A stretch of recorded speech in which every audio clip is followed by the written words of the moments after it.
한번 그 교재 한번 보시면은 한번 교재 한번 밑줄 한 번만 쭉 해놓고 한번 보시면 다시 한번 점검해 보시면 약간 좀 그래도 감이 좀 더 오실 겁니다. 먼저 8페이지에서 중계가 이제 3개 3요소라고 생각을 꼭 해주셔야 됩니다. 3요소가 뭐냐? 여기도 예전에는 아주 나왔었습니다. 먼저 첫 번째, 누가 물건 가지고 와야 되니까 중개, 대상물. 첫 번째 줄에 딱 중간에 있고요. 여기는 몇 조, 이런 거는 이제 속이지는 않습니다. 그거는 의미가 없으니까. 그리고 그 물건을 거래를 하겠다는 사람이 가지고 와야, 그래야 이제 중개가 될 거니까 거래하겠다는 중개 의뢰인, 거래 당사자 간에 와서 뭐라고 할까요? 사고 팔고 매도 매수가 줄어진 말이 매도. 바꿉시다. 땅하고 건물하고 바꿉시다. 땅하고 땅끼리 바꿉시다. 농지하고 대하고 바꿉시다. 그럴 때도 가끔씩은 있다는 겁니다. 주의하셔야 됩니다. 거기는 이제 금액에다가 보수를 받을 거고요. 그리고 세 놓는 거 임대. 집 하나 세 놔줘 이럴 겁니다. 그 다음에 세 하나 방 있습니까? 라고 이제 나중에 중개 부탁할 겁니다. 임차. 그래서 임대차, 임차 요걸 줄여다가 이제 임대차. 민법에서 매매, 교환, 임대차, 채권편에서 아주 꼼꼼하게 매도 매수인의 권리 의무는 뭐고, 항상 우리 민법은 권리 의무입니다. 교환은 무슨 권리 의무, 임대인과 임차인은 무슨 권리 의무가입니다. 너 의무 잘 지켜라. 안 그러면 쫓겨난다. 주의하셔야 됩니다. 아주 탈탈 털려갖고 쫓겨날 겁니다. 그런데 그 밖의 권리, 요게 이제 그 밖의 권리에다가 꼭 다시 한번 박스 한번 해놓으실까요? 그 밖의 권리가 이제 지상권, 그리고 지역권, 전세권, 물권편에서 하나씩 아주 꼼꼼하게, 유치권, 질권은 필요 없고, 저당권, 그리고 점유권, 소유권 이런 거 꼼꼼하게 배울 겁니다. 근데 그 밖의 권리, 물권은 너무 많아. 채권은 이제 쓸만한데 물건은 너무 많으니까 그 밖에다가 몽땅 집어넣어놨습니다. 그러니까 요게 빠지면은 우리가 지상권, 지역권, 전세권은 중개 안 하냐고 그럴 겁니다. 그래서 여기는 그 밖의 권리, 특실 변경 완화 행위를 알선하는 사람이 바로 우리 개업공인중개사. 왔다 갔다 해줘야 중개가 되지. 아까 우리가 금액 맞췄잖아요. 왔다 갔다 하면서 매도는 조금 깎아오라 그럽니다. 매수는 조금 금액 더 써라. 해서 이제 3억으로 맞춰봤을 겁니다. 자, 그게 바로 알선 주의하셔야 됩니다. 그 다음 이제 가로 1번에 이제 요건이 나옵니다. 첫 번째, 중개 대상물. 자, 두 번째, 이제 그 물건을 가지고 온 중개 의뢰인. 찾아와서, 자, 권리 득실 변경. 여기 이제 한꺼번에 권리라고 이제 몽땅 묶어놨습니다. 매매 교환, 임대차, 그 밖에까지도 모두 권리니까 권리의 득실 변경 관한 행위를. 그 다음에 그 옆으로 와보실까요? 지금은 이제 꼼꼼하게 안 봐도 괜찮고요. 그 다음에 9페이지에 이제 세 번째 알선 해주는 게 바로 여기는 중개. 그리고 중요한 판례들은 한 두 번째, 세 번째 그때 가면은 그것도 이제 그 관련 판례가 이제 박스에 나와 있는 것도 시험 문제 문장으로 많이 나왔습니다. 자, 금전 소비대차에 부수했던 저당권 설정. 자, 지금 저당권 자체도 개념이 확실하게 안 들어오니까요. 무슨 문장이 상당히 좀 어려울 건데 조금만 신경만 좀 써놓으셔야 됩니다. 그리고 알선해주는 개업공인중개사, 알선하는 거 이렇게 세 개가 있어야 중개가 성립한다 라고 보셔야 됩니다. 자, 그 다음에 이제 우리 중개 본질은 왔다 갔다 했었는데, 자, 거기는 법률행위인가 사실행위인가 약간 좀 다를 수가 있습니다. 자, 먼저 동그라미 1번에 이제 중개라는 것 자체는 아니고요. 아까 매매나 교환이나 임대차나 이런 게 이제 법률행위에 들어갑니다. 그러니까 중개 대상은 법률행위고요. 그리고 그 중개 자체는 우리가 왔다 갔다 했는데 거기 자체는 권리 의무가 없습니다. 그래서 중개는 뭐라고요? 사실행위. 그러니까 2번이 오히려 더 중요한 문장입니다. 중개는 사실행위. 제일 아래줄에. 자, 9페이지 제일 아래에 사실행위. 중개를 법률행위다. 그러면 안 됩니다. 중개는 사실행위다. 그냥 왔다 갔다만 했지 권리하고 의무하고 관련이 아예 없습니다. 그러니까 그 사실행위 아래다가 민법에서 배우십니다. 권리 X, 의무 X. 그러니까 권리하고 의무하고 관련이 없는 행위가 바로 사실행위. 혼인신고 안 하고 살면 사실혼 그러잖아요. 그입니다. 그거 나중에 빠이빠이 하면 그걸로 끝게입니다. 위자료, 그런 거 안 줘도 괜찮습니다. 거기도 재산분할, 물론 이제 간단하게 약간 유사하게 주기는 하지만 거기는 크게 보호를 못 받습니다. 그게 바로 사실행위. 사실행위를 우리가 보호하기는 어렵다는 겁니다. 기억하셔야 됩니다. 안 그러면 혼인신고 다 안 하고 사니까 기억하셔야 됩니다. 자, 그 정도만 해놓고 이제 뒤로 한번 넘겨보실까요? 중개요. 한 글자가 더 늘어났습니다. 자, 그러면 사요서. 자, 먼저 누가 찾아와야 중개업이 가능합니다. 그러니까 누구 찾아오지 않고서는 아무리 중개업을 해보고 싶어도 찾아와서 부탁이 없으면 중개업을 할 수가 아예 없습니다. 자, 먼저 첫 번째 의뢰. 의뢰 정도에다가 꼭 밑줄 한번 해놓으시고요. 누가 찾아와서 중개 하나 부탁합시다. 청약이 있어야 됩니다. 그 청약이 있어야 중개업이 성립할 수가 있고요. 그리고 보수.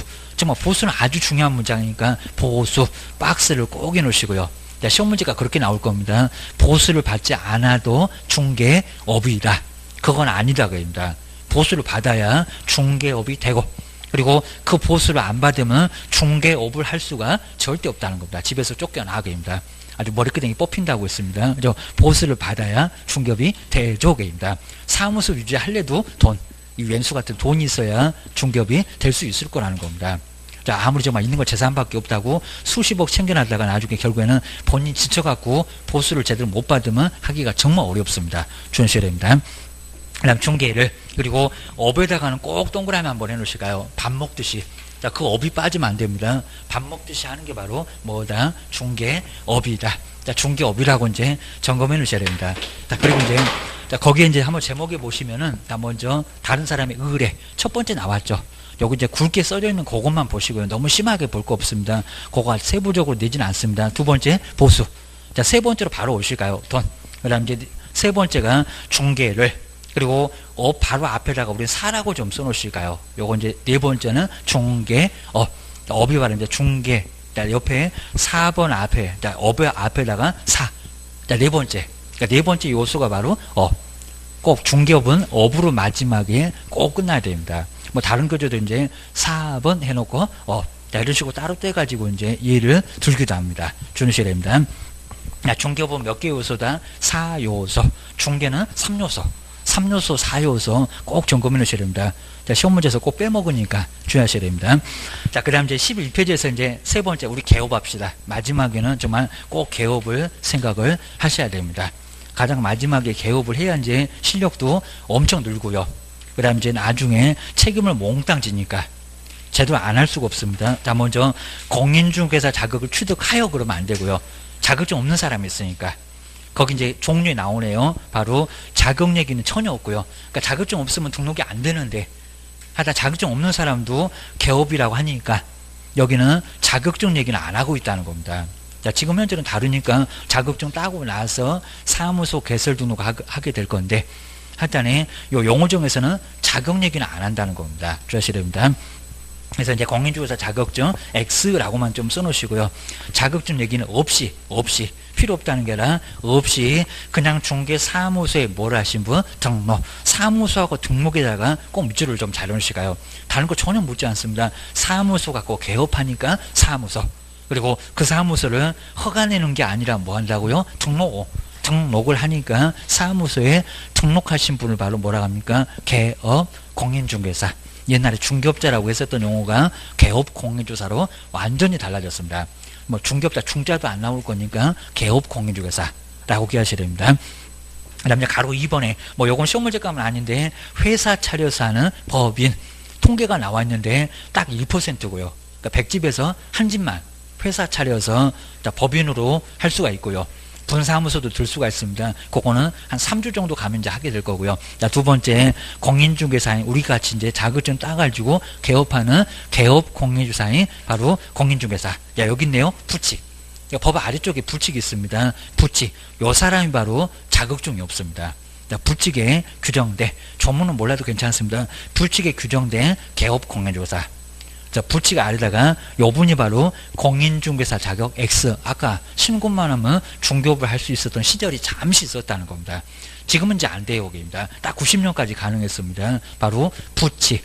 부칙이 자격증 없다. 나 이렇게 자격증이 없으니까 용어정에서도 공인중개사 자격을 취득하여 그런 소리는 아예 안 나온다는 겁니다. 그러면 부칙 때문에 틀려. 업무적도 다릅니다. 사무소 명칭도 약간 다릅니다. 시험 문제에서는 아예 내질 않습니다. 신경 쓸 거 없습니다. 자, 우리하고 좀 다른 사람이 있구나만 신경을 좀 써놓으시고요. 그 다음에 네 번째, 자격증. 장롱 속에 계신 분 나왔네요. 공인중개사. 자, 우리도 공인중개사 되기 위해서 공부를 하시고, 자, 업무를 안 합니다. 자, 공인중개사 자격시험에 합격해서 자격을 취득한 자. 딱 여기서 멈춰야 되겠죠. 영업한다, 안 한다? 안 한다. 영업 X, 등록 X. 그리고 수행도 X, 보조도 X.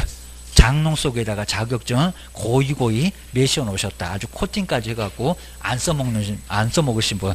장롱 면허. 요 분이 바로 그냥 공인중개사입니다. 자, 뒤로 한번 넘겨보셔야 됩니다. 그 다음 이제 붙어 있는 분. 자, 12페이지로 왔습니다. 거기가 소속 공인중개사. 자, 소속 공인중개사 누구 밑에 붙어 있다고요? 개업 밑에 붙어 있는 사람이 소속 공인중개사. 그래서 첫 번째 줄이 뭘까요? 개업 공인중개사한테 소속된, 그리고 공인중개사. 이제 정말 우리 시험 문제 감으로 아마 올해도 가면은 나와 있을 겁니다. 꼭 낸다는 것은 꼭 냅니다. 먼저 법인회, 법인 회사에서 사원, 그리고 임원, 우로서의 공인중개사인 자를 뭐한다? 제외라고 할 건데 뭐한다? 포함한다. 거기 정말 포함에다가 다시 한번 꼭 동그라미 놓으시고요. 여기는 제외 X. 제외한다는 게 아니라 뺀다는 게 아니라 소속에 임원이나 사원이 모두 다 들어가 있습니다. 그러니까 따로 용어 정의 안 한다는 겁니다. 소속 공인중개사 안에 임원이나 사원 모두 들어가 있고요. 그리고 자격증 갖고 있으니까 사장님 필요 없어. 사무소에 소속만 있어도 괜찮습니다. 정말 아예 그냥 내가 격일제 정도로 아예 회사에 나가고 싶다. 그럼 가능하다는 겁니다. 소속만 두면 됩니다. 뭐요? 수행도 하잖아요. 여기입니다. 그래서 수행하거나 업무로 뭐하는 사람, 보조하는 사람. 정말 격일제 정도는 괜찮다고 우리 판례도 나와 있습니다.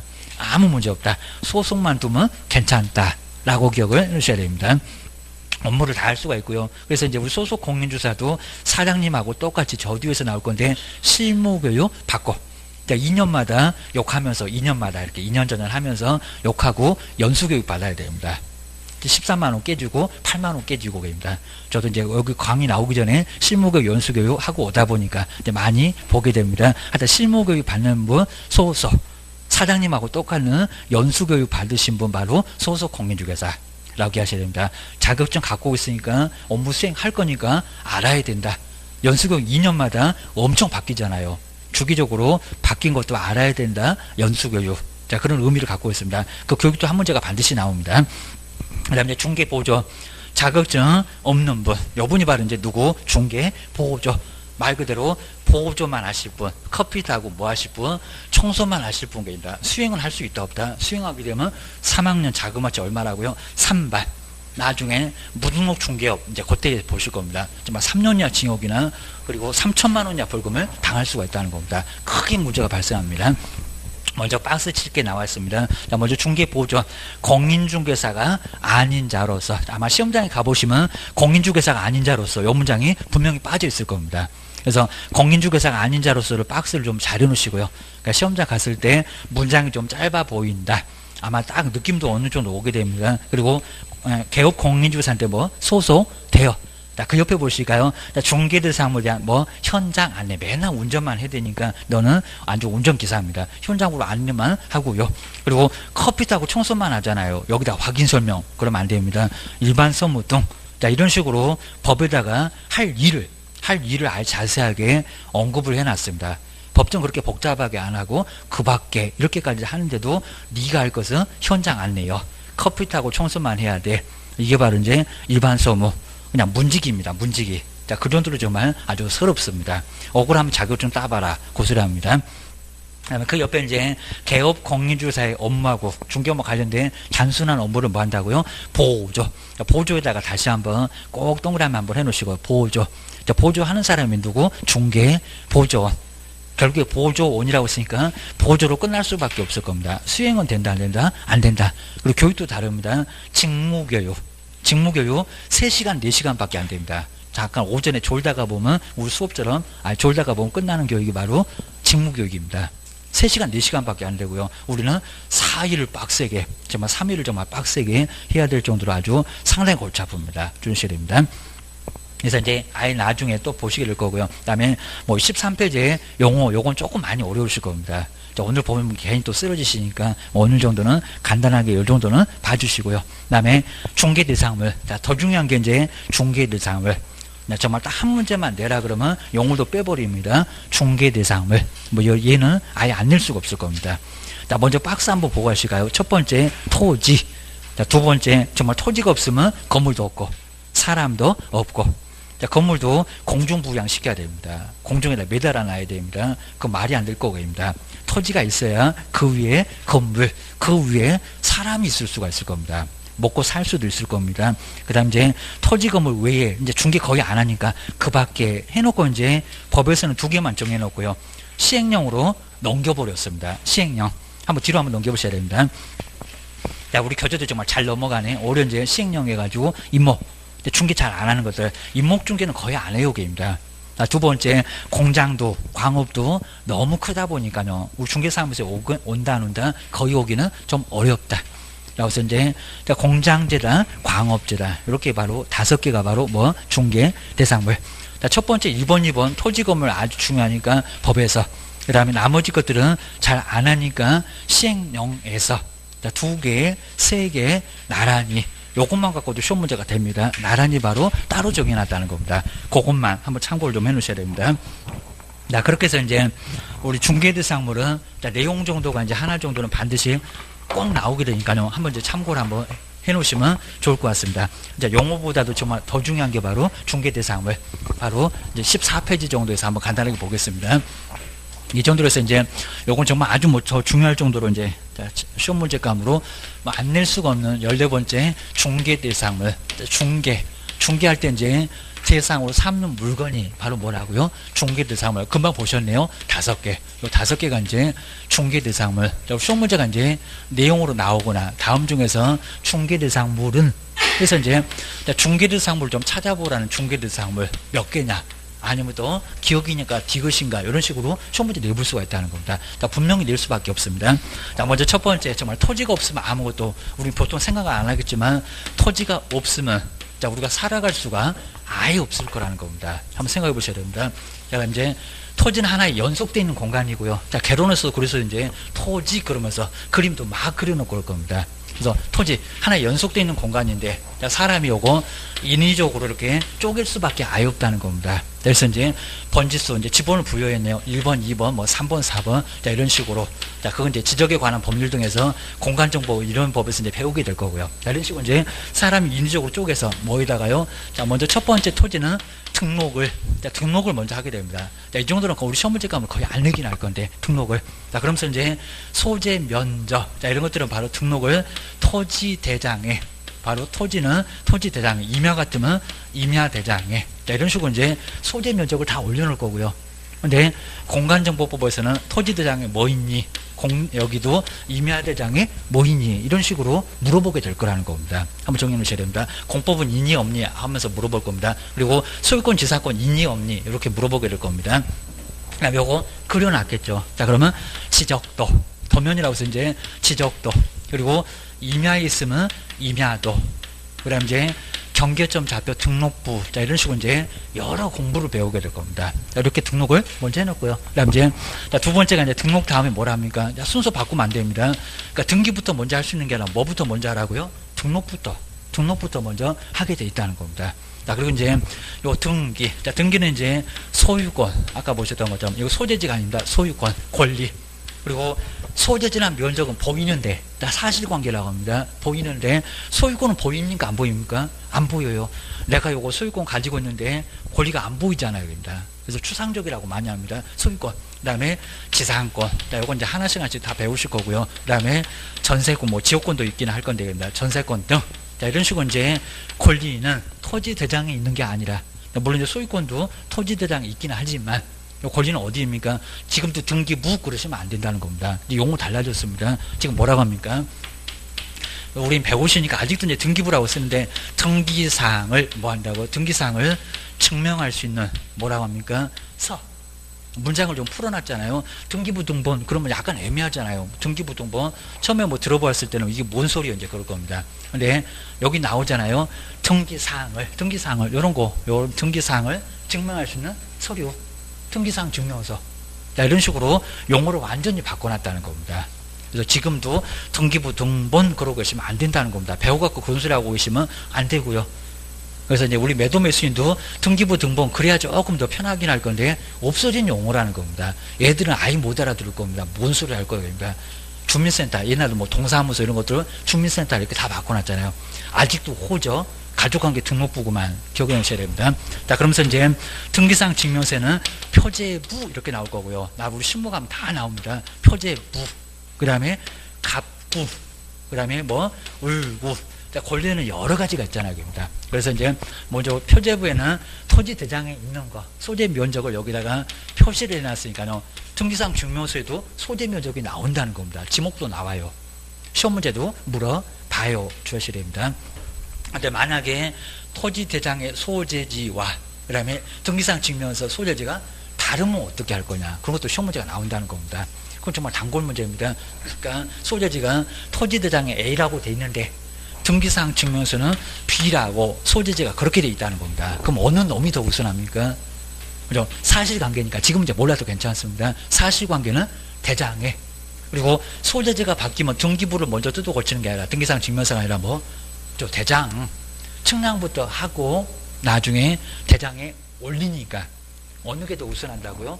당연히 토지 대장에 A라고 써야 된다는 겁니다. 1번지, 얘는 10번지 그러면 1번지 이렇게 써야 됩니다. 면적도 마찬가지입니다. 여기는 100인데 여기는 200이래. 그럼 누가 앞선다고요? 사실은 대장. 이건 정말 너무 기본적인 사항들인데 시험 문제감으로 자주 나온다는 겁니다. 또 지목이 다르네. 여기는 전인데 여기는 대. 뭐가 앞선다고요? 전개입니다. 소재 면적 지목 이런 거 달라지면 대장부터 뜯어 고치지 등기부 뜯어 고치는 게 아니라는 겁니다. 뜯어 고치고 고쳐라 라고 알리게 됩니다. 알리게 돼서 고쳐진다는 겁니다. 주셔야 됩니다. 그 다음 이제 갑구는 아까 갑질한다고 했잖아요. 누구? 여러 권리 중에서 가장 완벽한 권리 소유권만 주셔야 됩니다. 그러니까 이제 소유권을 보려면 뭐를 봐야 된다고요? 갑구, 등기상 증명서, 갑구, 표제부 봐도 안 나와요. 여기입니다. 거기 소재 면적만 나오지, 표시만 해놓은 거니까 소재 면적만 나오지, 권리는 안 나와요. 여기입니다. 뒷장을 넘어가야죠. 여기입니다. 그래서 누구? 소유권. 우리 소유권이 사용, 그 다음에 수익입니다. 자, 그러니까 이제 사용하고 수익할 수 있는 권리만 떼고 처분권을 갖고 있는 게 바로 용익물권 그렇고, 지상권, 지역권, 전세권이 그렇잖아요. 그 다음 이제 처분. 자, 처분, 은행에다가 처분권을 주고, 그리고 소유권자가 계속 쓰고 있고, 그런 게 바로 뭡니까? 그건 담보물권. 그러니까 용익물권, 담보물권 이렇게 나오잖아요. 은행이 돈 나중에 팔아치워버리잖아요. 이제 안 내면 그입니다.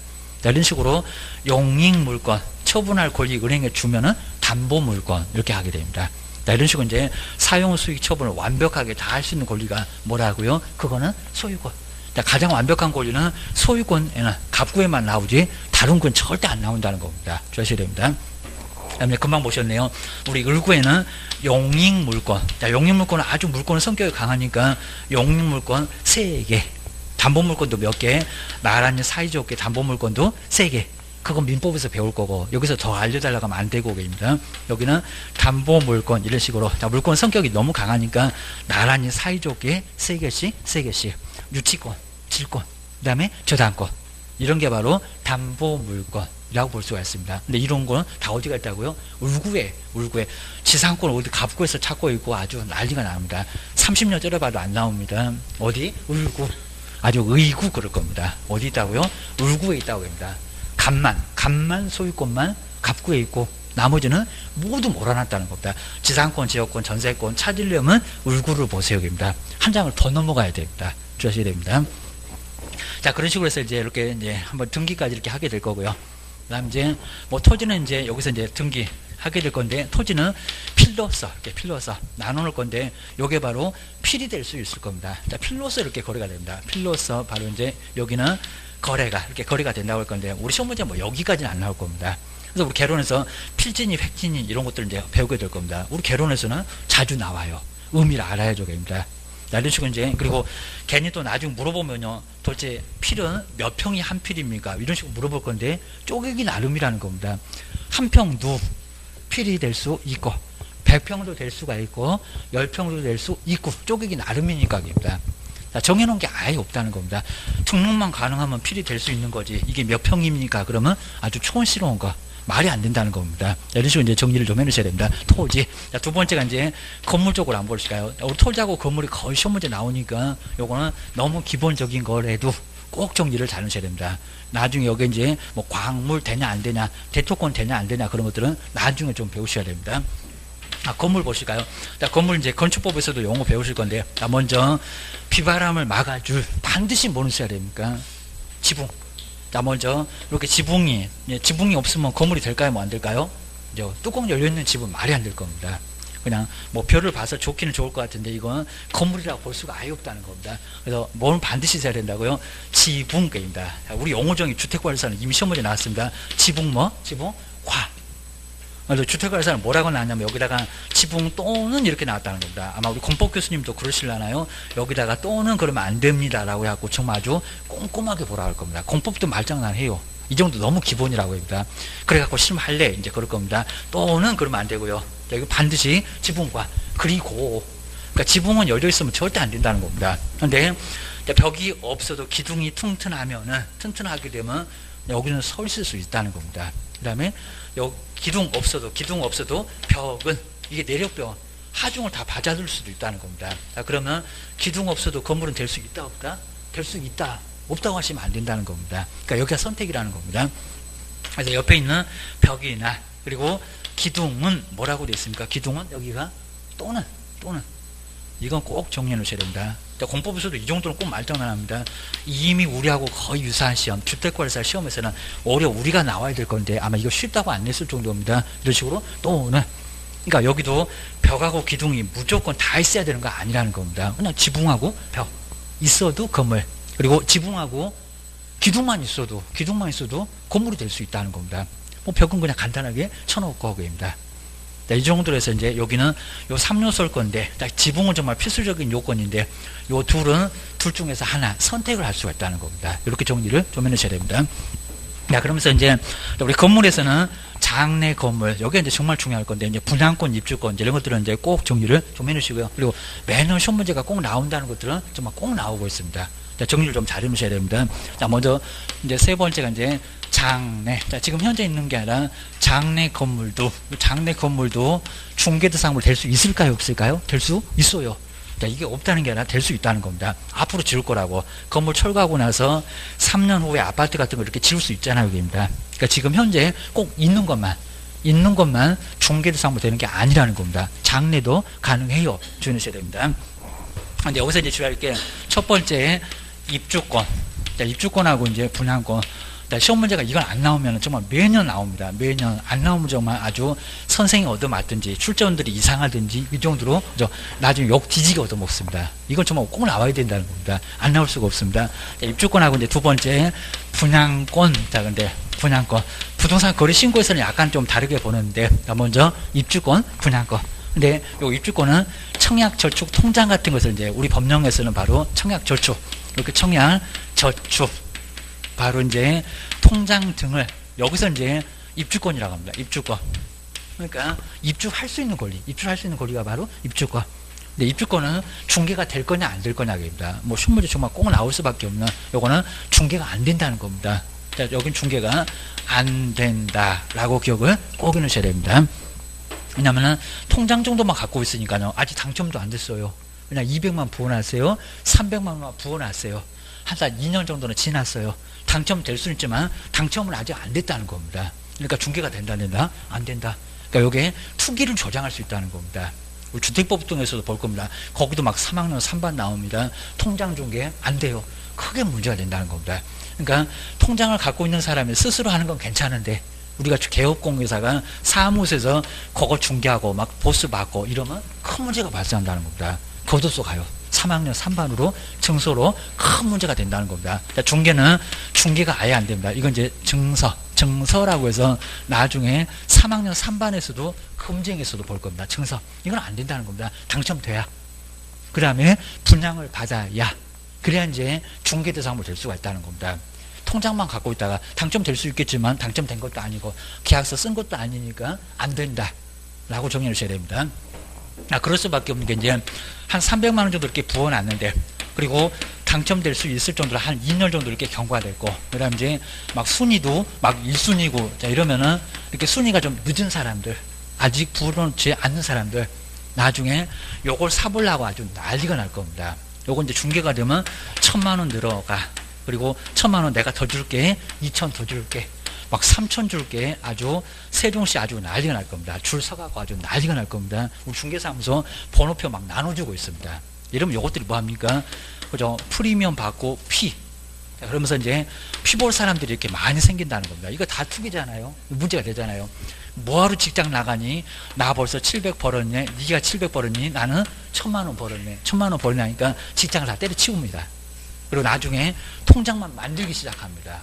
아니면 요걸 사다가 또 이렇게 되팔고 하면서 나중에 난리 부르스를 친다는 겁니다. 그러면 사회가 병든다는 겁니다. 그러니까 여기에 투기를 정말 단속할 수밖에 없다는 게 편하게 살아버린다는 겁니다. 아파트나 낙찰 받아놓고 당첨되고 나중에 팔 때 프리미엄 받고 팔면 뭐하러 직장 가서 죽으라고 일합니까? 자, 그러니까 이렇게 프리미엄 요것만 생각하면 정말 나중에 피 볼 수 있는 사람 여러 사람 생긴다는 겁니다. 이게 다 투기야. 국가가 병드니까 요걸 단속을 철저하게 하겠다는 겁니다. 하기만 해봐라. 중개사무소 하면은 교도소 확 보내버릴 거예요. 주의하셔야 됩니다. 근데 분양권은 다르죠. 여기는 동의나 분리해서 양도를 받은 거니까, 이렇게 분리해서 뭘 받은 거니까, 양도를 받은 거니까 자꾸 안 된다니까 얘도 안 된다네. 아니요, 동의나 그리고 호수를 아예 지정을 받았습니다. 아직은 건물 없지만 금방 들어가요. 분리해서 양도를 받으면 동호수가 지정이 돼 있습니다. 이미 302호, 501호 이런 식으로 동호수 지정이 다 돼 있다는 겁니다. 이런 것들은 이건 건물, 이건 건물입니다. 건물은 중개가 된다 안 된다? 이건 통장만 갖고 있으니까 아직 당첨도 안 됐으니까 문제가 되고요. 프리미엄 붙으면서 난리가 나니까 이미 동호수 지정이 돼 있다는 겁니다. 그러면 이건 건물, 건물입니다. 이건 중개가 된다는 겁니다. 이거는 장내 건물로서 뭐가 됩니까? 중개가 된다. 이건 중개가 된다는 겁니다. 한번 정리해 주셔야 됩니다. 자, 근데 이제 여기서 이제 조금 다를게, 우리 부동산 거래 신고에서도 배우기를 할 건데, 근데 나중에 이제 도시 및 주거환경 정비법, 이렇게 정비법에서 이제 조금 다르게 봅니다. 정비법에서는. 그리고 부동산 거래 신고에서는 약간 다르다는 겁니다. 그래서 이제 주의할 게, 거래 신고, 거래 신고도 시험 문제가 아까 보셨을 때 4개, 심하면 5개도 나옵니다. 작년전에 조금 많이 나왔지만 아무리 적게 나와도 4개는 나옵니다. 조금 약간 다릅니다. 먼저 이제 한번 간단히 보시고요. 그리고 여기도 이제 우리가 실무하실 때도 웬만하면 직접 거래 안 되지만은 옆에서 써주면 괜찮으니까 우리도 나중에 아예 그냥 분양을 받고 아니면 경매로 낙찰도 받고 그런 걸 좀 해보시라는 겁니다. 우리도 돈을 벌어야지. 맨날 그냥 중개보수 아까 540만 원이에요. 아예 그냥 욕심 나시나요? 그러면 안 된다는 겁니다. 딱 거기서 실력이 딱 거기서 딱 멈추게 됩니다. 나중에 속된 말로 이제 돈 되는 거 있으면 우리도 찍어야 된다는 겁니다. 찍어서 또 돈 벌면 우리가 돈 벌었다네 그러면 저기 그냥 소문 듣고 와갖고요. 번호표 그냥 지금 100번째입니다. 아주 난리가 납니다. 요것들 돈 한 1,000만 원만 벌었다 하면 저 기업은 돈 벌었대. 아주 난리가 난다는 겁니다. 얘기 안 해도 아주 난리예요. 전국에서 다 쳐들어와요. 조심해야 됩니다. 돈 버는 곳을 한번 보여주면 된다는 겁니다. 보여주면. 그럼 알아서 아주 난리가 날 겁니다. 자, 그럼 이제 먼저 한 30년 되면은, 우리 정비부에서 배울 겁니다. 30년 되면은, 우리나라는 건물을 잘못 지어놔서 그렇습니다. 우리 건물 잘 지어놓으면 한 20, 30년 되면 오히려 더 튼튼해지고요. 처음에 지었을 때가 튼튼한 게 아닙니다. 건물의 성격이 그렇습니다. 그리고 한 30년에서 한 50년 되면 가장 튼튼해지고요. 그 다음에 조금 이제 더 되면서 한 7, 80년 되면서 노후가 됩니다. 근데 우리는 건물을 잘못 지어놓으니까 벌써 30년 딱 되면은 뭐가 돼요? 건물이 흔들흔들해요. 막 벽에 막 금이 가고 난리가 납니다. 안전진단 해보니까 이제 건물 조만간에 무너질 수도 있다는 겁니다. 뭐 상품 백화점이 아닙니다. 이러다 보니까 이제 안전진단으로 이제 문제가 발생할 거니까 뭐 합니까? 재건축 갑시다. 라고 하게 될 겁니다. 그럼 이제 조합을 이렇게 설립하고, 그러니까 옛날에는 재건축 무슨 지읒자 나오면 투자라고 했습니다. 지금 투자합니까? 안 합니까? 우리도 그렇습니까? 저 집에 무슨 재건축 이렇게 제자 나왔다고 투자한대요. 투자해요? 안 해요? 아주 미친 짓 하는 겁니다. 큰일 납니다. 투자하면 아주 폐가 망신될 겁니다. 대출 이빠이 받았습니다. 재건축 얘기 나왔다가도 쏙 들어가고 없습니다. 10년째 아무 소리가 없다는 겁니다. 정말 심할 정도로 문제가 된다는 겁니다. 그러니까 지금은 재건축 지읒자 나오면 믿지도 않아요. 여기입니다. 투자하면 안 된다는 겁니다. 그러니까 실무 가서도 그러시면 안 됩니다. 재건축 얘기 나왔으니까 투자하세요. 이제 큰 아주 대형 사고를 쳐놨다는 겁니다. 재건축 나와갖고 가면 괜찮은데 안 가면 네가 잘못했잖아. 이제 큰일 난다는 겁니다. 어디 문 닫으면 안 쳐들어올 것 같아요. 문 닫아도 쳐들어와요. 여기입니다. 큰 문제가 발생합니다. 근데 이제 조합 정도가 설립됐다. 그러면 정말 재건축 간다는 겁니다. 동의받았고. 그러니까 이제 우리가 3번 오른다고 하는데 여기가 가장 많이 오릅니다. 그러니까 이제 내가 만약에 재건축 된다. 근데 팔고 나오고 싶다. 그러면 난 다른 데 가거나 아니면 돈이 없으니까 나 그냥 전세 살래 했을 때 조합이 설립됐다. 여기서 이제 팔아야 가장 괜찮다는 겁니다. 그리고 신고할 때도 이런 게 가장 정말 필요합니다. 자, 그러다 이제 사업할 사람, 이제 중간에 많은 과정이 있습니다. 사업할 사람 정해야죠. 사업시행 인가 받고. 그래서 이 정도도 별로 안 오르고요. 그 다음 이제 분양 신청 들어올 겁니다. 그러면 너 몇 동 몇 호 받고 싶니? 라고 해갖고 이제 무슨 신청 받는다고요? 헌집 주고 새집 받는 분양 신청 이렇게 들어올 겁니다. 그래서 이제 다 떼갖고 주는 거 완전히 마무리 시키죠. 관리 처분. 정말 이거 처분하는 거잖아요. 관리하고 있는 것을, 조합이 관리하고 있는 것을 처분한다는 관리 처분 인가. 자, 요 정도가 이제, 자, 두 번째 오르긴 오르는데, 요 놈보다는 조금 더 오른다는 겁니다. 3번 오른다고 했어요. 조만간 철거해요. 그입니다. 이런 식으로 해서 이제 여기가 조금 더 적게 오르고요. 상황이 조금 다를 수도 있습니다. 왜냐면 아주 좋은 지역은 오히려 조금 더 갖고 있으면 여기는 많이 시간 안 걸린다는 겁니다. 조금 짧으면 한 1년이면 여기까지 온다는 겁니다. 조금 길어지면 2년 그입니다. 자, 이 정도는 이제 금방 올 거니까. 자, 그러면 조금 더 가지고 있으면 한 1억 정도 오르지만 오히려 얘가 1억 5천 정도로 아주 좋은 적은 오히려 여기가 조금 더 오를 수 있다는 겁니다. 그러니까 무조건 여기서 파는 거는 좀 그래. 근데 별로 저기 안 좋은 것 같다 그러면 여기서 잽싸게 팔아야 됩니다. 여기 오면은 별로 안 올라. 그리고 시간으로 봤을 때 물가밖에 안 올라. 이 정도밖에 안 됩니다. 그 다음 이제 때로 부숩시다. 철거하고 2주. 자, 2주 하면서 이제 철거를 하게 될 겁니다. 근데 여기서 이제 공사가 몇 년 정도 진행됩니까? 한 2년에서 3년 정도는 이 정도로 상당히 오랫동안 공사가 진행된다는 겁니다. 그러고 나서 이제 입주하고 쪽입니다. 입주. 근데 여기서 이제 마지막에 오르기는 오르는데 여기는 이제 오르기는 오르지만 2, 3년 물가밖에 반영이 안 된다는 겁니다. 그러니까 여기까지 기다리면 정말 안 된다는 겁니다. 정말 아주 괜찮은 아파트 아니면. 자, 그러면 여기서도 가장 많이 오히려 더 오를 수는 있지만 그런 경우 거의 듣기 드물고요. 그래서 이미 관리처분 인가정돼서 팔고 나와야 된다는 겁니다. 그러니까 우드 투자를 해야 되니까 그걸 잘 지켜보시라는 겁니다. 이건 정말 어떻게든 조금 금액을 좀 낮췄으라도 얼른 팔고 나와야지. 요때까지 기다리면 요거는 완전 바보가 된다는 겁니다. 요것도 주의해 놓으셔야 됩니다. 자, 그러면 이제 요건 이제 우리 과정이고 이제 공법 교수님 자세히 해드릴 거니까. 근데 요거 말고 이제 만약에 여기서 이제 우리 조합원이라고 합니다. 아까 조합 설립했던 조합원이 받는 게. 자, 지금 이제 요거 중요합니다. 이건 공법에서 할 거니까 안 중요해. 그입니다. 우리 실무할 때 돈 되는 사업이니까 그때는 꼭 알아야 되지만 그때 실무교육 때 다시 알려드릴 거니까 그런 거는 신경 쓰지 말고요. 근데 요 조합원이 받는 것을 입주권이라고 합니까? 이거 우리 법령 시험 문제 바로 나온다는 겁니다. 이것도 이제 아주 단골 문제로 나옵니다. 입주권이라고 하나요? 분양권이라고 하나요? 여기도 약간 달라진다는 겁니다. 자, 건물 철거하고 나서 조합원이 받는 거. 분양권이라고 하나요? 입주권이라고 하나요?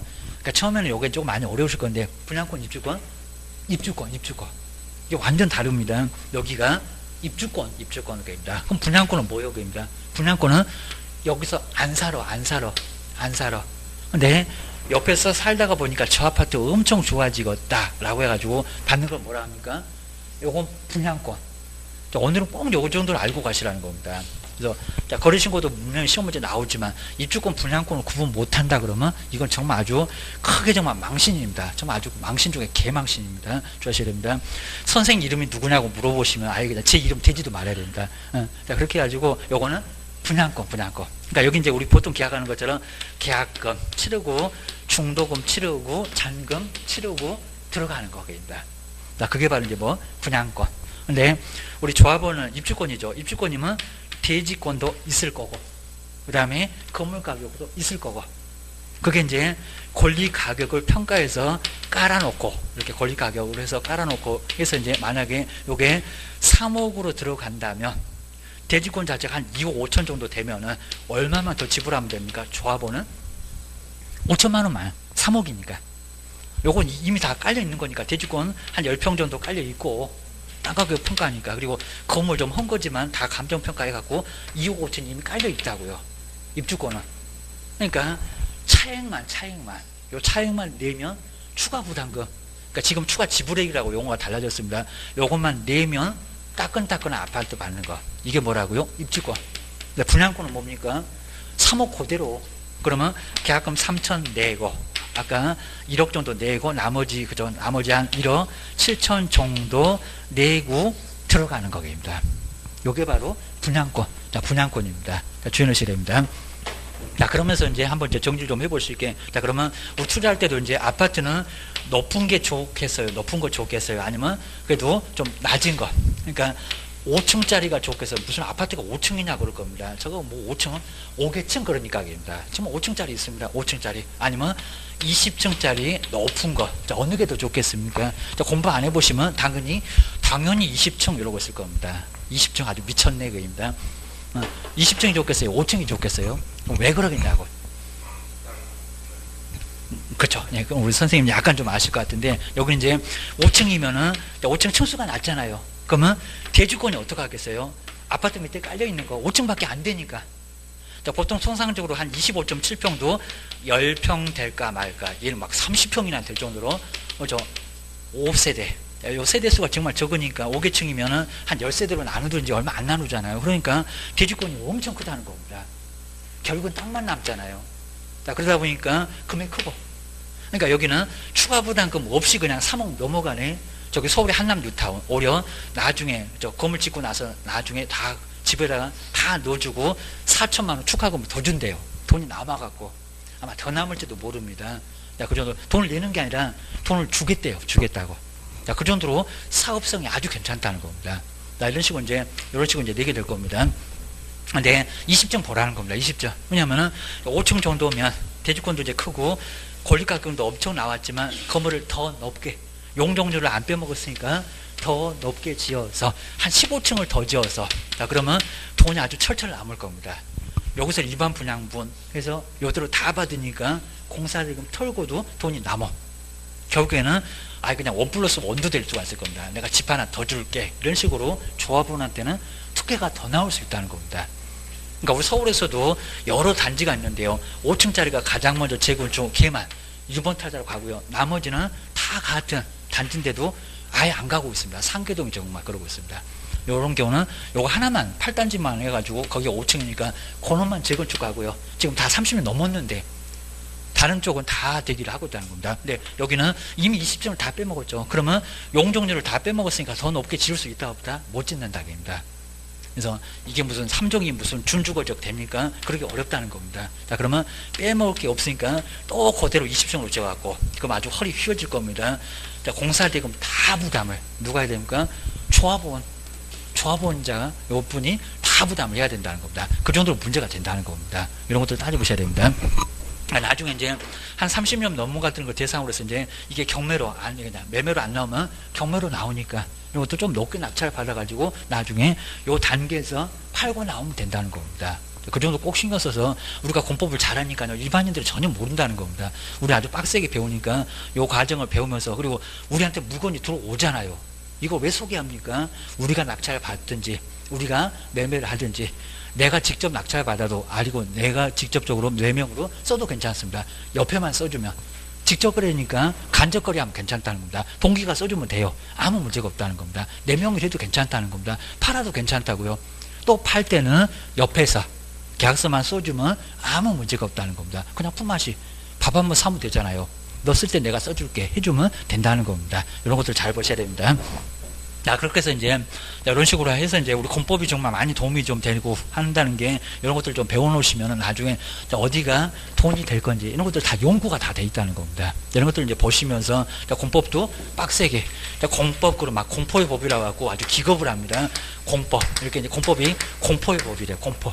정말 아예 그냥 정말 어렵다고 할 겁니다. 근데 공법은 거의 꽈락 나오기는 어렵고요. 웬만하면 50점에서 60점 맞고 중개사법은 90점도 받으니까입니다. 우리 작년도에 조금 공부하신 분도 우리 2천 같은 경우는 이제 내일은 2천 가는데 2개 정도 틀리고 그다음에 뭐 한 3개에서 4개 정도 틀리신 분이 정말 수두룩하다고 합니다. 딱 2개만 틀렸대요. 입니다. 근데 여기도 이제 만점 받으시면은, 만점 받으면 안 된다고 제가 약고 얘기합니다. 만점 받으면은 문제가 이제 엄청 어려워집니다. 입니다. 어려워지니까 우리 아주 고생시킬 겁니다. 제발 그러지 말고 꼭 한두 개는 꼭 틀려주라고 합니다. 그래야 이제 문제가 안 어려워지지 만점자가 많이 나오면 안 된다는 겁니다. 오늘도 마찬가지입니다. 내가 봐가지고 어느 정도 합격 될 것 같으면 좀 틀려줘야지. 그걸 그냥 악착같이 이렇게 맞으면 안 된다는 겁니다. 네, 이렇게 보시고요. 그래서 우리 법령 정도는 이렇게 되는데, 근데 공법은 점수가 좀 올라와야 됩니다. 못 알아듣겠네, 모르겠네, 그럼 정말 나중에 실무 가갖고도 맨날 그냥 임대차 가서 전세 쓰고 20만원 받았다고 좋아라하고, 그거 한 5, 6번 보여주니까 20만원 봅니다.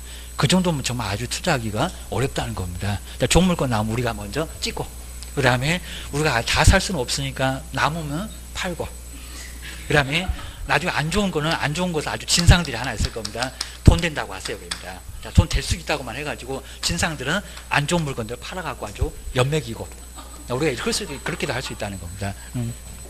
그렇게 해서 이제 우리가 정말 주도권 쥐고 있으니까요. 그리고 또 중개업해 보게 되면은 좋은 물건 있다고 하면 아주 줄 섭니다. 그러니까 그거 파는 것을 걱정을 할 필요가 아예 없다는 겁니다. 장래, 건물, 이게 아주 정말 중요하니까 입주권, 분양권 꼭 한번 주의하셔야 됩니다. 그다음에 이제 본 수업으로 이제 두 번째, 그 밖에는 아예 될 게 없는데, 그 밖에 이제 토지 정착물이 있습니다. 토지의 정착물, 이 정착물도 중개가 이제 되냐 안 되냐, 정착물이 중개가 되냐 안 되냐라고 나와 있습니다. 자, 먼저 토지 위에 이렇게 이제 붙어 있을 건데요. 자, 먼저 특히 이제 농작물, 이렇게 농작물 같은 게 이제 중개사물이 될 거냐 안 될 거냐, 자, 그 얘기입니다.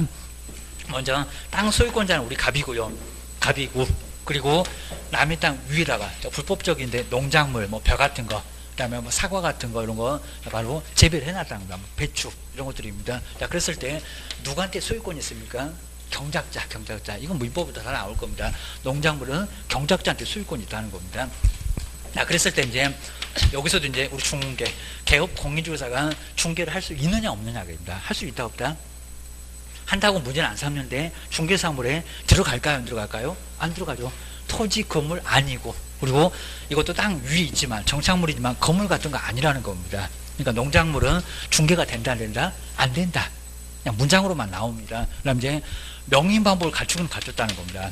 그래서 이제 명인방법 갖춰놓은 게 바로 이렇게 명백하게 인식할 수 있는 명인방법입니다.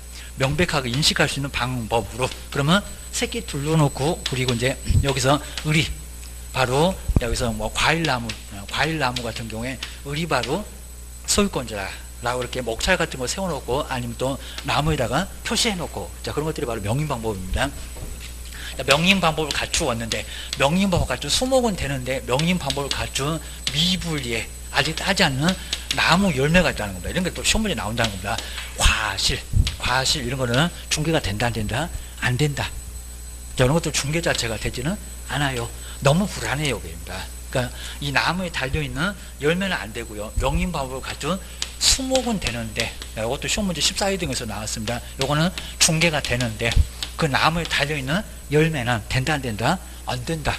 이런 것들은 되지가 아예 않습니다. 그 다음 이제 광고탑, 이런 거 광고탑 같은 경우에, 광고탑은 우리 공법에 가면 또 광고탑이 몇 메타냐 하면서 이제 가설 건축물 뭐 하면서 배우게 날 겁니다. 이거 중개가 된다 안 된다? 안 된다. 그냥 토지에 정착물 정도가 아니라 그냥 부합물. 토지하고 심하게 붙어 있어갖고 이런 뗄 의미가 없고요. 등기가 아예 안 된다는 겁니다. 이런 것들은 중개가 된다 안 된다? 안 된다.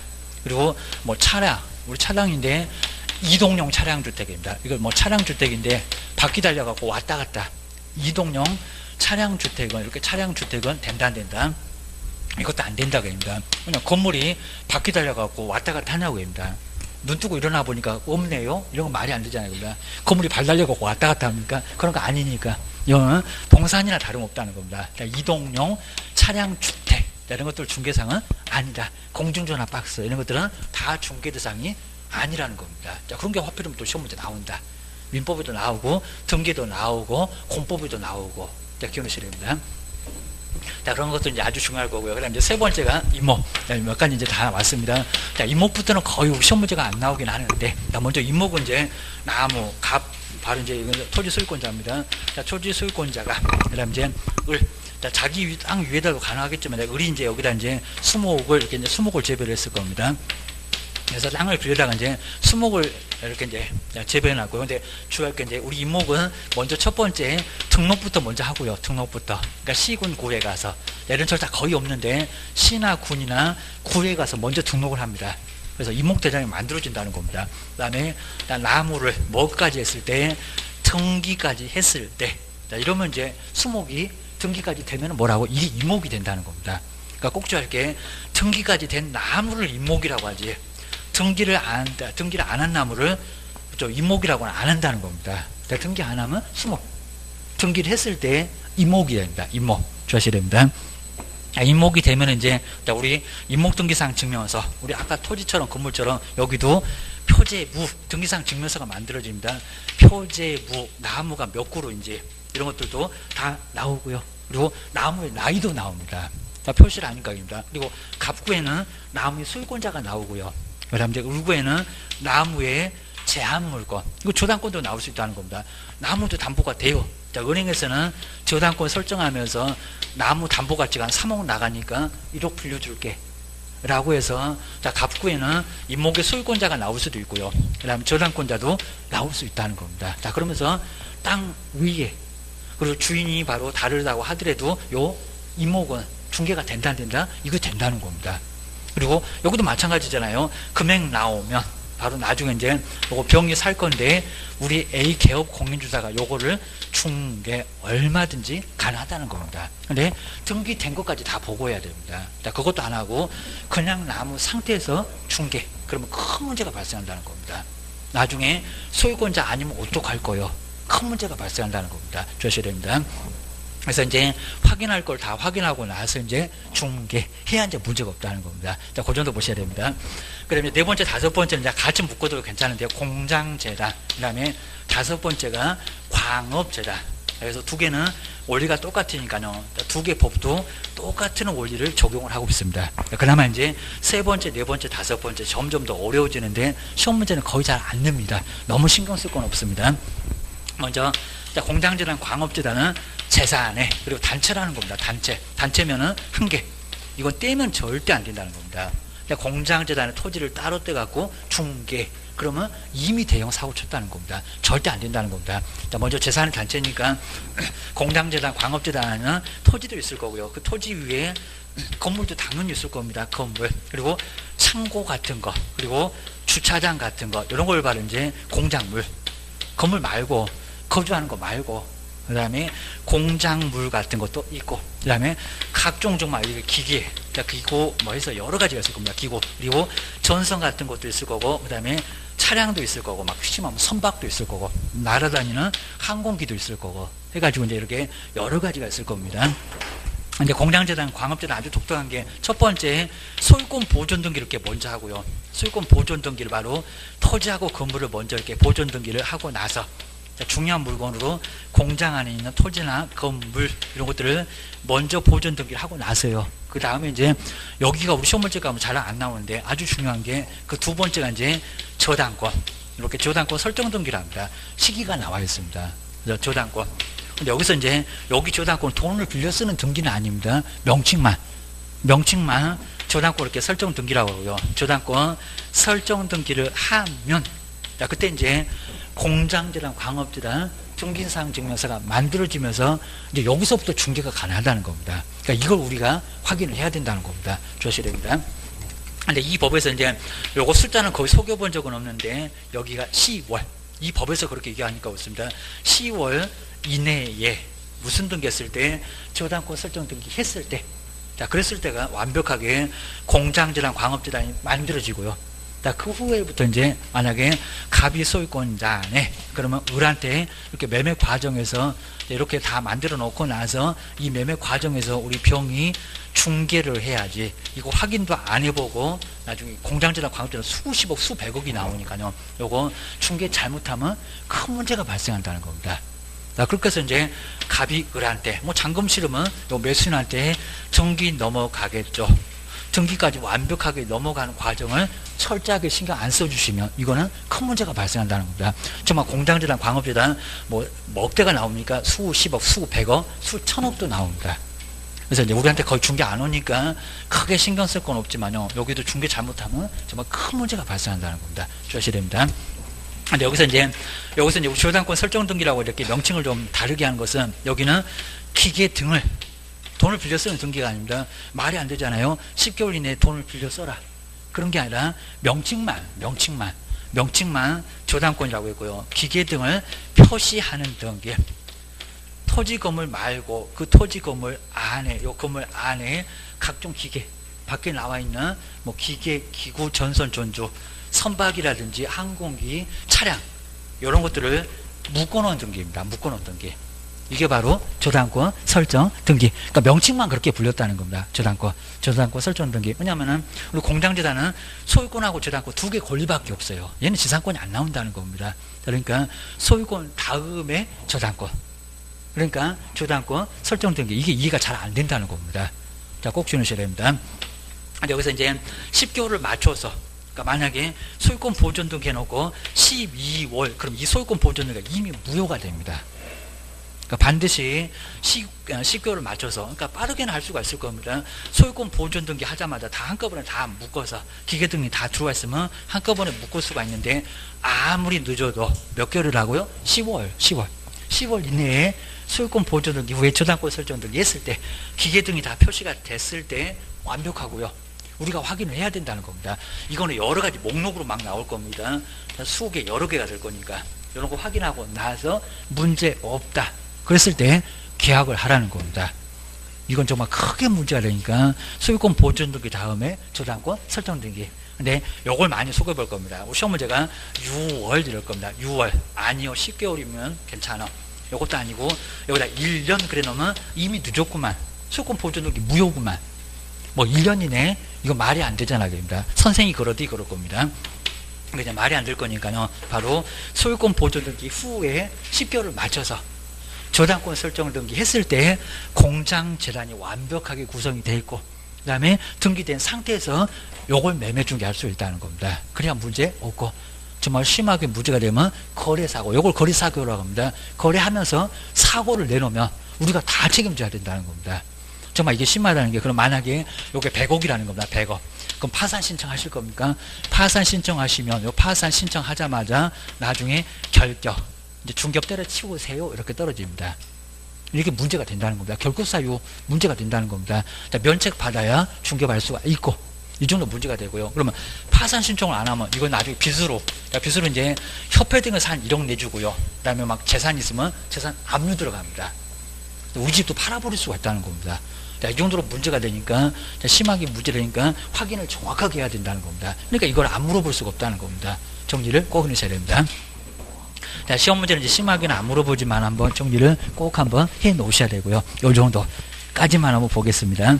자, 다음 주에 오시게 되면 이제 한번 이제 그 임목이나 이런 것들을 한번 쭉, 자, 뒤에는 약간 좀 중요한 게 있으니까 간단하게 한번 점검 한번 해볼 거고요. 그 다음 다음 주가 공인중개사 시험하고 이제, 그 다음 등록, 그 다음 결격사유. 약간 우리 시험 문제가 조금 더 많이 나오는 쪽이니까 다음 주도 꼭 좀 빠지지 마시고요. 근데 오늘 진도가 조금 좀 까다롭습니다. 영어 아주 어렵고, 그 다음에 여기는 정말 많이 어려워 하시는데 문제는 간단하게 나와요. 토지하고 건물. 임목도 잘 안 나와요. 중개 잘 안 하니까. 공장재단, 광업재단은 거의 잘 안 내는데 요 정도만 알면, 그리고 뭐 권리금, 다 설명 안 했지만 권리금이나 분양권이나 이런 것들은 꼭 시험 문제가 나온다는 겁니다. 그러니까 나올 게 딱 정해져 있어요. 어렵지 않을 거니까 너무 그냥 긴장하지 마시고요. 그리고 처음에는 우리 법령은 그냥 조금 나중에 한 번 정도 더 돌아올 때 그냥 인터넷 동영상만 좀 듣고요. 지금 아마 민법, 공법 이런 게 상당히 좀 많이 어려우실 겁니다. 그러니까 시간이 좀 나시면은 그냥 중개사법은 간단하게 그냥 한번 내용만 쭉 한번 봐주시고, 오늘 뭐 많이 안 나갔습니다. 남은 시간에 민법, 특히 이제 개론 이런 게 안 되게 되면 5월 넘어가면 완전히 그냥 나자빠집니다. 우리 민계공 같은 경우는 처음에 이렇게 안 해놓으면 상당히 좀 어렵고요. 그 다음에 출제 포인트가 꼭 있습니다. 뭐 선생님이 나중에 뭐 밑줄 그으세요, 별표하세요. 그런 것들은 거기가 꼭 시험 문제가 나온다는 겁니다. 지금 많이만 하는 게 좋은 게 아닙니다. 많이 갖고 가서 앞에 와서 뭐 강의하실 겁니까? 강의할 것도 아예 아니니까. 선생도 마찬가지입니다. 아예 그냥 안 나온 거 그냥 훅 쳐버리고 넘어가고요. 중요한 부분만 추려서. 그래야 60점, 70점 한꺼번에 좀 맞고, 그리고 어느 거는 한 40점 생각하면 나머지 80점 받을 겁니까? 선생도 80점 받기 어렵습니다. 특히 민법 개론 막 이런 거는 뭐 선생은 지가 내놓은 문제도 지도 헷갈린다고 합니다. 이 정도니까 상당히 좀 어렵다는 겁니다. 그러니까 좀 비슷하게 가야 돼요. 비슷하게. 나 공법 싫어, 중개사법 저 선생이 싫으니까 싫어 이러면 안 된다는 겁니다. 꼭 무조건 나오셔야 돼요. 그러니까 학원에 꼭 무조건 나오신 분들이 거의 합격하시고요. 한 번도 안 빼먹고 나와보는 거 한번 해보세요. 그분이 떨어지면 이상합니다. 하여튼 여기 나오면 졸더라도 듣는 거 있잖아요. 여기입니다. 그러니까 괜찮습니다. 그러니까 꼭 무조건 학원 나오셔야 되고요. 지금 다 눈두장 찍어놨으니까 안 나오시면은 그냥 계속 째려볼 겁니다. 다음 주에도 꼭 나오셔야 되고요. 학원에만 무조건 나오세요. 나오시면 합격은 좀 시켜드립니다. 자, 그렇게 해서 이제 학원 나오는 게 가장 중요하고요. 무슨 일 있어도 반드시 나오시고, 오전에 못 나오면 저녁에 나오고, 진도 거의 똑같이 맞춰드릴 거니까. 이렇게 해가지고 꼭 올해는 정말 합격.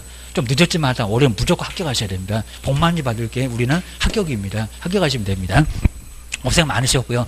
자, 첫 시간이다 보니까 저도 그냥 막 정신없이 하다 보니까, 자, 그래서 좀 정신 없었는데, 자, 나중에는 좀, 제정신 좀 찾아가지고, 다음 주는 올 거니까. 그냥 그래서 너무 신경 쓰지 마시고요. 제 그냥 강의 못 듣겠다니 그러지 마시고, 그 다음에 충분히 해드릴 거니까 걱정 안 하셔도 됩니다. 고생 많으셨고요. 다음 주에 뵙겠습니다. 고맙습니다. 고맙습니다.